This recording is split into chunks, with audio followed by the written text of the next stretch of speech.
মিশরের বিপক্ষে আলোচিত ম্যাচের রেশ কাটতে না কাটতেই এবার অর্থ পাচারের অভিযোগে নতুন বিতর্কে জড়িয়েছে আর্জেন্টিনা ফুটবল অ্যাসোসিয়েশন।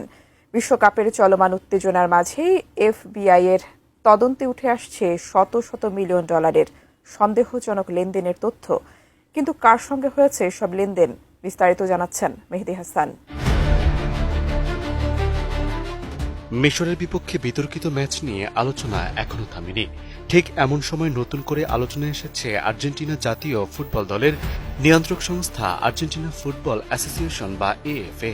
তবে এবার আলোচনার কারণ মাঠের কোনো ঘটনা নয়, বরং শত শত মিলিয়ন ডলারের সন্দেহজনক আর্থিক লেনদেন।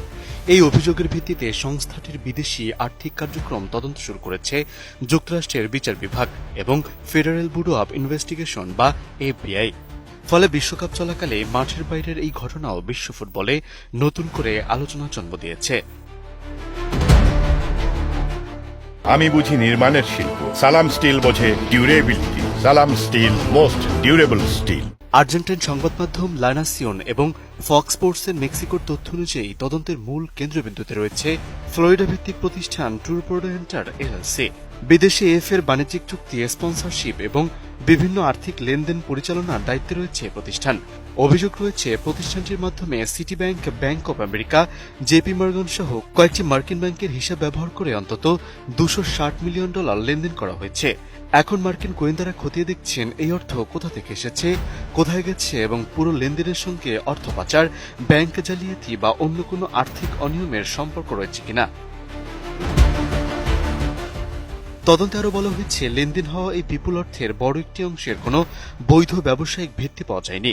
অভিযোগ অনুযায়ী প্রায় $57 মিলিয়ন এমন কিছু ব্যক্তি ও প্রতিষ্ঠানের কাছে পাঠানো হয়েছে যাদের দেয়ার সেবার কোনো স্পষ্ট প্রমাণ বা প্রয়োজনীয় নথি পাওয়া যায়নি।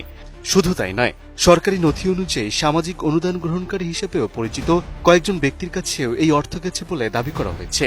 ফলে এই অর্থ আসলে কি উদ্দেশ্যে পাঠানো হয়েছিল সেটি এখন তদন্তের অন্যতম গুরুত্বপূর্ণ বিষয় হয়ে দাঁড়িয়েছে। এদিকে যুক্তরাষ্ট্রে আর্থিক তদন্ত চলার পাশাপাশি নিজ দেশ আর্জেন্টিনাতেও নানা বিতর্কের মুখে রয়েছেন এএফএ সভাপতি ক্লাদিও চিকিতাপিয়া। প্রেসিডেন্ট হাভিয়ের মিলেই সরকারের করা অভিযোগের ভিত্তিতে তার বিরুদ্ধে ট্যাক্স ফাঁকির মামলাও করা হয়েছে। একই সঙ্গে দেশটির ক্লাবগুলোর মালিকানা কাঠামো নিয়ে সরকারের সঙ্গে তার দীর্ঘদিনের বিরোধ রয়েছে। ফলে আন্তর্জাতিক তদন্তের পাশাপাশি দেশীয় রাজনৈতিক চাপও একসঙ্গে সামলাতে হচ্ছে তাকে। সব মিলিয়ে বিশ্বকাপে মিশরের বিপক্ষে বিতর্কিত ম্যাচের সমালোচনার মধ্যেই আর্জেন্টিনা ফুটবল অ্যাসোসিয়েশনকে ঘিরে নতুন এই আর্থিক তদন্ত বিশ্ব ফুটবলে আবারও বড় আলোচনার জন্ম দিয়েছে। মেহেদী হাসান, এটিএন নিউজ।